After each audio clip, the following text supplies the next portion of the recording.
Hello guys, this is Rupal and I am here to explain you the very first chapter of economics, class 9th economics, that is the story of the village Palampur. Okay, so here in this chapter we will learn about the story of the village Palampur.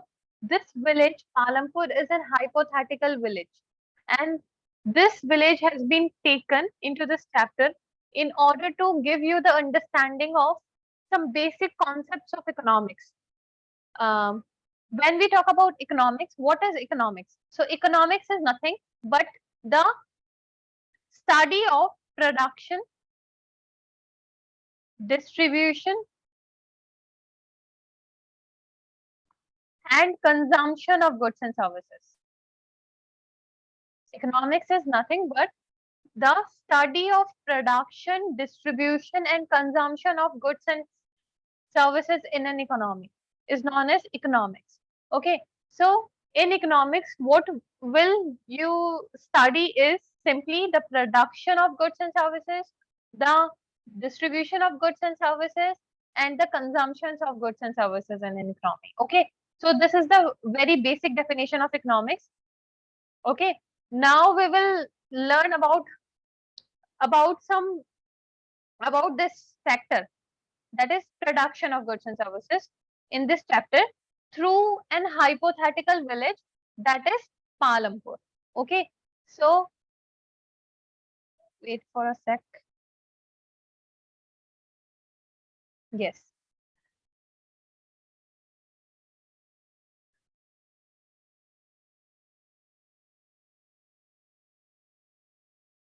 Okay, so हमने previous 3 years के question paper को analyse किया और हम लोगों ने ये देखा कि इस चैप्टर में से जो क्वेश्चंस पूछे जाते हैं वो बेसिकली इन 3 टॉपिक्स से पूछे जाते हैं, ठीक है, जिसके अंदर ऑर्गेनाइजेशन ऑफ प्रोडक्शन आ जाता है, change in the traditional activities आ जाता है, और farming in Palampur, this is farming in Palampur आ जाता है, ठीक है। तो ये 3 मेन टॉपिक्स हैं जिसके अंदर से क्वेश्चंस पूछे जाते हैं, ठीक है। So village Palampur, I have already told you that village Palampur is an hypothetical village. Hypothetical village का क्या मतलब है? जो विलेज रियल में एग्जिस्ट नहीं करती है, हम लोगों ने एक माना है कि एक इस तरीके की विलेज वहां पर है, ठीक है। पालमपुर एक विलेज है जो एक छोटी सी विलेज है जिसके अंदर लगभग 450 फैमिलीज रहती हैं, ठीक है। और कोई एक रायगंज विलेज है और ये बड़ी विलेज है, उस विलेज से ये विलेज पालमपुर 3 किलोमीटर की दूरी पे है, ठीक है। Palampur is a small village, about 450 families live here, it is 3 kilometre away from Raiganj, ठीक है। रायगंज एक बड़ी विलेज है और ये 3 किलोमीटर दूर है रायगंज से, ठीक है। शाहपुर इसका नियरेस्ट टाउन है, ठीक है। ये जोग्राफिकल लोकेशन बता दी और थोड़ा ये बता दिया कि कितनी फैमिलीज इसके अंदर रहती है। अब हम मेन प्रोडक्शन एक्टिविटीज को देखेंगे, क्योंकि मैंने बोला था इकोनॉमिक्स के अंदर क्या बोलते हैं, इकोनॉमिक्स के अंदर हम गुड्स एंड सर्विसेज के प्रोडक्शन, डिस्ट्रीब्यूशन और कंजम्पशन के बारे में पढ़ते हैं, और इस चैप्टर के अंदर हम प्रोडक्शन देखेंगे कि किस तरीके से गुड्स को प्रोड्यूस किया जाता है through this hypothetical village Palampur. तो मेन प्रोडक्शन एक्टिविटीज हैं क्या? सबसे पहले हम देखेंगे कि कौन कौन सी चीजें हैं जिनका प्रोडक्शन पालमपुर के अंदर करा जाता है, ठीक है। तो सबसे मेन प्रोडक्शन एक्टिविटी के अंदर फार्मिंग ही आती है। सबसे ज्यादा जो प्रोड्यूस की जाती हैं चीजें वो फार्मिंग में ही प्रोड्यूस की जाती हैं। तो फार्मिंग मेन प्रोडक्शन एक्टिविटी है विलेज पालमपुर की। इसका मतलब क्या है कि वहाँ के ज्यादातर लोग फार्मिंग पे डिपेंड करते हैं अपने लाइवलीहुड के लिए, जीने के लिए वो फार्मिंग पे डिपेंड करते हैं, ठीक है। मतलब ये है, वो ज्यादातर लोग फार्मिंग में ही लगे हुए हैं वहाँ के, ठीक है। नॉन फार्मिंग एक्टिविटीज भी हमेशा होती ही हैं, किसी भी विलेज के अंदर चले जाओ वहां पर फार्मिंग भी देखने के लिए मिलेगी और कुछ नॉन फार्मिंग एक्टिविटीज भी मिलेंगी, लेकिन नॉन फार्मिंग एक्टिविटीज को करने वाले लोग बहुत कम होंगे, ठीक है। वो बहुत कम कंट्रीब्यूट कर रहा होगा जीडीपी में, ठीक है। तो नॉन फार्मिंग एक्टिविटीज किस तरीके की एक्टिविटीज होती हैं जो फार्मिंग से रिलेटेड ना हो? जैसे कि डेयरी हो गया, small scale manufacturing. Small scale manufacturing means किसी भी चीज को मैन्युफैक्चर करना स्मॉल स्केल पे, ठीक है। जैसे कि वीवर्स और पोर्टर्स होते हैं ना, उनका, ठीक है, ये स्मॉल स्केल मैन्युफैक्चरिंग में आ जाती है। ट्रांसपोर्ट सर्विसेज हो गया, तो ये सब लिमिटेड स्केल में होती है, लेकिन फार्मिंग ही वहां पर एक प्रोमिनेंट एक्टिविटी है, या फिर आप बोल सकते हो मेन प्रोडक्शन एक्टिविटी है जो विलेज पालमपुर के अंदर होती है। अब हम देखते हैं factors of production. Factors of production से क्या मतलब है कि रिक्वायरमेंट्स क्या होती हैं गुड्स एंड सर्विसेज को जब भी आप प्रोड्यूस करोगे, गुड्स एंड सर्विसेज को प्रोड्यूस करोगे तो आपको कौन कौन सी चीजों की रिक्वायरमेंट्स होंगी, तो उनको requirements for production of goods and services बोल सकते हो, साथ साथ में उसे फैक्टर्स ऑफ प्रोडक्शन भी बोल सकते हो।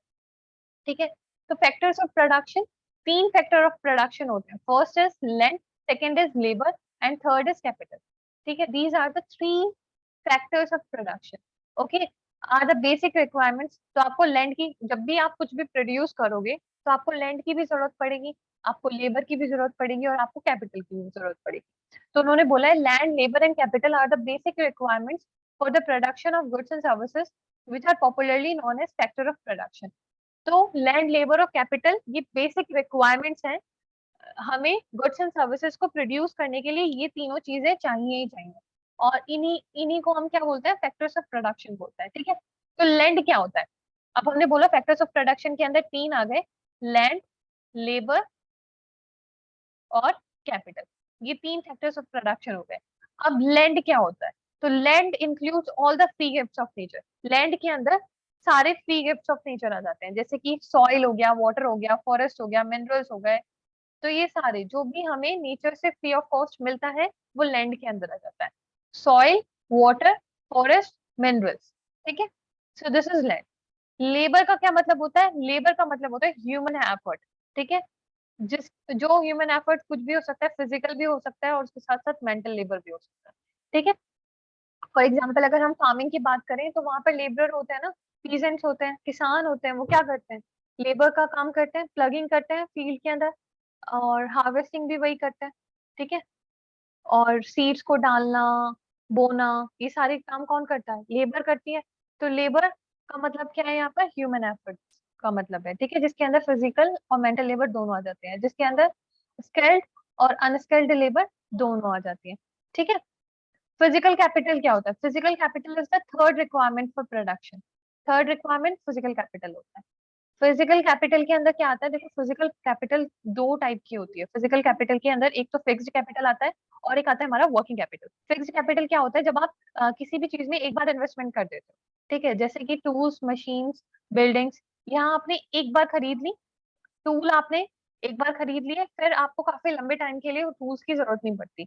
मशीन्स एक बार खरीद लो, बिल्डिंग एक बार खरीद लो। ठीक है, लेकिन वर्किंग कैपिटल मतलब जो आपको डेली प्रोडक्शन करने के लिए आपको चाहिए ही चाहिए, मतलब डेली भी नहीं तो बहुत शॉर्ट स्पेन ऑफ टाइम में आपको बार बार यहाँ पर इन्वेस्टमेंट करनी ही पड़ेगी। तो वो वर्किंग कैपिटल में आ गया, जैसे कि रॉ मटेरियल हो गया या फिर मनी इन हैंड, आपको बार बार पैसा लगाना ही पड़ेगा ना, तो वो फिजिकल कैपिटल के अंदर आ गया। So these are the four factors of production, या फिर हम बोल सकते हैं requirements, these are the four requirements for production of goods and services. ठीक है, तो अब हम देखते हैं important changes in the farm activities. अब अब अब आप फार्मिंग को भी देखोगे तो फार्मिंग में भी देखो लैंड तो चाहिए ही होता है। ठीक है, जब भी आपको फार्मिंग करनी होगी तो you need a specific land जिसके ऊपर आप फार्मिंग करोगे। ठीक है, तो फर्स्ट लैंड के बाद आपको लेबर भी चाहिए। ठीक है, लेबर भी चाहिए जो वहां पर फार्मिंग करेगी। ठीक है, फिर उसके बाद कैपिटल के अंदर आप बोल सकते हो, कैपिटल भी फिक्स्ड कैपिटल, वर्किंग कैपिटल दोनों चीज हो गई। फिक्स्ड कैपिटल के अंदर आप बोल सकते हो कि जैसे ट्रैक्टर्स वगैरह की जरूरत पड़ जाती है या फिर मशीन्स होती है, हार्वेस्टिंग मशीन्स, ठीक है, उनकी जरूरत पड़ जाती है, तो वो फिक्स्ड कैपिटल के अंदर आ गया कि आपने एक बार इन्वेस्टमेंट कर दिया, अब आप काफी टाइम तक उसको यूज कर सकते हो। वर्किंग कैपिटल में क्या होता है, जब आपको डेली आपको कुछ ना कुछ इन्वेस्टमेंट करनी होती है, तो वो वर्किंग कैपिटल के अंदर आ जाता है। वर्किंग कैपिटल क्या हो गया, फार्मिंग में वर्किंग कैपिटल क्या हो गया, जैसे कि सीड्स वगैरह लेके आने, पेस्टिसाइड्स, इंसेक्टिसाइड्स, फर्टिलाइजर्स, तो ये सब हमारे वर्किंग कैपिटल में आ गए। समझ आया। अब आता है हमारा important changes in farm activities, कि अब होता क्या है, देखो लैंड तो फिक्स्ड है। अगर मैं बोलूँ एग्रीकल्चरल लैंड इतना है हमारी कंट्री के अंदर तो वो इतना ही है। हो सकता है कि कभी कभी वेस्ट लैंड को भी कल्टीवेबल लैंड में कन्वर्ट कर दिया जाए, लेकिन प्रैक्टिकली अगर हम देखें तो ज्यादा चेंजेस नहीं आते, लैंड फिक्स्ड है। लेकिन पॉपुलेशन क्या हो रहा है, पॉपुलेशन बढ़ रही है। ठीक है, पॉपुलेशन आप देख रहे हो कि अभी तक बढ़ती ही आ रही है। ठीक है, पॉपुलेशन का अगर आप ग्राफ देखोगे तो वो इट कीप्स ऑन राइजिंग। ठीक है, तो पॉपुलेशन बढ़ रही है, लैंड उतना ही है, और आपको जाहिर सी बात है पॉपुलेशन बढ़ रही है तो प्रोडक्शन को बढ़ाना पड़ेगा क्योंकि डिमांड बढ़ रही है। जितने ज्यादा लोग होंगे उन्हें उतनी ही ज्यादा खाने की जरूरत पड़ेगी ना। तो डिमांड तो ऑब्वियसली बढ़ रही है, तो पॉपुलेशन बढ़ रही है तो डिमांड बढ़ रही है, और डिमांड बढ़ रही है तो आपको प्रोडक्शन को बढ़ाना ही पड़ेगा। लेकिन प्रोडक्शन बढ़ाने के लिए प्रोडक्शन होती कहाँ है? लैंड के ऊपर होती है। तो सबसे पहले हमारे मन में आता है कि ठीक है लैंड बढ़ा देंगे, लेकिन लैंड हमारे पास आप बोल सकते हो फिक्स्ड है। ठीक है, प्रैक्टिकली अगर आप देखोगे तो लैंड फिक्स्ड है, आप एक अमाउंट तक बढ़ा सकते हो लेकिन उसके बाद नहीं बढ़ा सकते। ठीक है, अब जाहिर सी बात है अगर आपको इंडियंस के लिए खाना बनाना है तो ऑब्वियसली इंडिया के अंदर बना रहे हो आप, ठीक है, प्रोड्यूस कर रहे हो, तो इंडिया की टेरिटरी क्या है? फिक्स्ड है, लैंड फिक्स्ड है। तो लेकिन प्रोडक्शन को आपको बढ़ाना है, तो कौन कौन से मेजर्स आप ले सकते हो कि प्रोडक्शन बढ़ जाए और लैंड उतना ही रहे? तो इसके अंदर बहुत सारे मेजर्स लिए गए थे ताकि प्रोडक्शन को बढ़ाया जाए ऑन अ फिक्स्ड लैंड। तो उसके कुछ मेथड्स हैं, multiple cropping farming, use of modern farming methods, और एक और लिख लेना यहाँ पर mixed mixed farming. Mixed farming क्या होती है? जब आप एक से ज्यादा क्रॉप्स को सो करते हो एट अ गिवन टाइम, मतलब एक ही टाइम पर जब एक से ज्यादा क्रॉप्स को आपने लगाया है तो वो मिक्स्ड फार्मिंग हो गई। मल्टीपल क्रॉपिंग फार्मिंग का मतलब हो गया है कि पहले आपने कोई और लगाई है, ठीक है, फिर आपने मान लो 3 महीने के लिए 3 महीने के लिए एक क्रॉप लगाई है, फिर बाकी 3 महीने के लिए एक क्रॉप लगाई है, फिर बाकी 4 महीने के लिए एक क्रॉप लगाई है। तो मल्टीपल क्रॉपिंग फार्मिंग की मतलब पहले एक क्रॉप, फिर बाकी 3 महीने के लिए एक क्रॉप, फिर बाकी 3 महीने के लिए एक क्रॉप, तो ये मल्टीपल क्रॉपिंग फार्मिंग हो गई। और use of modern farming method का क्या मतलब हो गया कि HYVs का यूज करो, high yielding varieties of seeds का यूज करो, केमिकल फर्टिलाइजर्स को यूज करो, ठीक है, पेस्टिसाइड्स का यूज करो, इंसेक्टिसाइड्स का यूज करो। तो इन सब चीजों के यूज से क्या होगा, आपका प्रोडक्शन ऑटोमेटिकली बढ़ जाएगा। मिक्स्ड फार्मिंग से देखो आप एक ही फील्ड पे बहुत सारी चीजें प्लांट कर सकते हो। ठीक है, यहाँ पर सपोज करो आपने, मतलब कुछ भी ले लो कि यहाँ पर आपने कुछ उगाया है, यहाँ पर कुछ और, यहाँ पर कुछ और, यहाँ पर कुछ और, तो एक ही फार्म से आपको बहुत सारी वैरायटी ऑफ चीजें मिल सकती है। ठीक है, वैरायटी ऑफ थिंग्स मिल सकती है। मल्टीपल क्रॉपिंग फार्मिंग के अंदर क्या होगा? मल्टीपल क्रॉपिंग ऑफ फार्मिंग के अंदर होगा during a period of time आपने उस लैंड के ऊपर बहुत सारी चीजों को उगाया है। ठीक है, सपोज पहले 3 महीने कुछ और उगा लिया, फिर लास्ट के 3 महीने कुछ और उगा लिया, फिर लास्ट के 3 महीने कुछ और उगा लिया, तो ये मल्टीपल क्रॉपिंग फार्मिंग के अंदर आ जाता है। ठीक है, तो मॉडर्न फार्मिंग मेथड्स अब आपको समझ आया। तो मॉडर्न फार्मिंग मेथड्स का और इन सारी चीजों को जब यूज किया तो प्रोडक्शन क्या हो गई? बढ़ गई। ठीक है, तो जब प्रोडक्शन बढ़ गई तो इसी से ना क्या आया? ग्रीन रेवोल्यूशन आया। जब लोगों ने, फार्मर्स ने high yield varieties of seeds का यूज किया, केमिकल फर्टिलाइजर्स, पेस्टिसाइड्स, इंसेक्टिसाइड्स का यूज किया, तो ऑब्वियसली जो प्रोडक्शन थी वो बढ़ गई। और प्रोडक्शन बढ़ गई मतलब प्रोड्यूस जो हो रहा है चीजें वो बहुत ज्यादा हो रही हैं। तो इसी को बोला गया ग्रीन रेवोल्यूशन, जो लेट 1960 के अंदर आया था। तो farmers of Punjab, Haryana and western Uttar Pradesh were the first to try out the modern farming methods in India. तो उन्होंने बोला है कि पंजाब, हरियाणा और वेस्टर्न उत्तर प्रदेश के फार्मर्स पहले थे जिन्होंने ये मॉडर्न फार्मिंग मेथड्स को अडॉप्ट किया था। ठीक है, आप कुछ टर्म्स आ जाते हैं, सिंपली उनका मीनिंग आपको पता होना चाहिए। जैसे लेबर, लेबर क्या होता है? लैंड के बाद लेबर बेसिक फैक्टर है प्रोडक्शन का, हमने देखा। Small farmers provide their own labours. ठीक है, यहाँ हम फार्मिंग पे बात करेंगे, फार्मिंग में लेबर कौन है? तो कुछ जो स्मॉल फार्मर्स होते हैं वो खुद की लेबर खुद बन जाते हैं। ठीक है, वो खुद अपने खेतों में काम करते हैं, तो वो small farmers provide their own labour. Whereas medium और large farmers make use of hired labour to work on their field. कि जो मीडियम और लार्ज फार्मर्स होते हैं वो अपने फील्ड पे लेबर हायर करते हैं। स्मॉल पीसेंट्स वगैरह होते हैं, उनको बुलाते हैं, उनको पैसे देते हैं और उनसे काम करवाते हैं। ठीक है, सो ये होता है लेबर, कहाँ पर? फार्मिंग सेक्टर में। अब हम बात करेंगे कैपिटल की। After land and labour, capital is the another basic factor of production. Okay, all the categories of farmers, चाहे वो स्मॉल हो, मीडियम हो या लार्ज हो, उनको कैपिटल की तो जरूरत पड़ती ही है। ठीक है, small farmers borrow from small big farmers or the village money lenders or the traders who supply them various inputs for cultivation. For example अगर स्मॉल फार्मर्स हैं तो स्मॉल फार्मर्स के पास इतना पैसा नहीं होता। ठीक है, तो पैसा नहीं होता तो वो क्या करते हैं? वो बोरो कर लेते हैं मनी लेंडर्स से, बिग फार्मर्स से या फिर ट्रेडर्स से। ठीक है, जो उनको या तो वो पैसा प्रोवाइड कर देते हैं या इनपुट प्रोवाइड कर देते हैं। सपोज करो सीड्स प्रोवाइड कर दिए, पेस्टिसाइड्स प्रोवाइड कर दिए, इंसेक्टिसाइड्स। तो इस तरीके से कैपिटल वो लोग अरेंज करते हैं। ठीक है, तो modern farming requires a great deal of capital, की मॉडर्न फार्मिंग टेक्निक्स हैं, हमने बोला था ना ये मॉडर्न फार्मिंग सभी हमने पढ़ा, तो use of modern farming method, ये बहुत कैपिटल इंटेंसिव है, कि यहाँ पर बहुत ज्यादा कैपिटल की जरूरत पड़ती है। कैपिटल की जरूरत कैसे पड़ती है यहाँ पर ज्यादा, कि यहाँ पर आपको high yield varieties of seeds को खरीदना पड़ता है जो रिलेटिवली महंगे होते हैं। यहाँ पर उसके लिए फिर आपको फर्टिलाइजर्स भी चाहिए, केमिकल फर्टिलाइजर, उसके लिए आपको पेस्टिसाइड्स इंसेक्टिसाइड्स भी चाहिए। ठीक है, तो यहाँ पर बहुत ज्यादा कैपिटल लग जाती है, तो हम बोलते हैं कि मॉडर्न फार्मिंग जो है वो क्या है, कैपिटल इंटेंसिव है। क्या है, कैपिटल इंटेंसिव है, कि यहाँ पर बहुत ज्यादा कैपिटल लग जाता है। ठीक है, दूसरी चीज आती है अब sale of surplus farm product. Sale of surplus farm product, अच्छा सरप्लस क्या होता है, सरप्लस होता है कि सपोज करो कि एक फार्मर है, ये उसका एक लैंड है, उसने कुछ ना कुछ यहाँ ग्रो किया, ठीक है, उसका प्रोड्यूस आ गया, जो भी उसने प्रोडक्शन की, ठीक है, वो आ गई। अब वो क्या करेगा, जो भी उसका प्रोड्यूस है, जो उसने प्रोड्यूस किया है, उसको वो मार्केट में देगा, और उससे क्या करेगा, उससे उसको मनी मिलेगी, मार्केट में वो सेल करेगा और उससे उसको मनी मिलेगी। लेकिन मार्केट में सेल करने से पहले वो अपने सेल्फ कंजम्पशन के लिए कुछ बचाएगा ना, सेल्फ कंजम्पशन के लिए कुछ बचाएगा, उसके बाद फिर वो मार्केट में बेचेगा।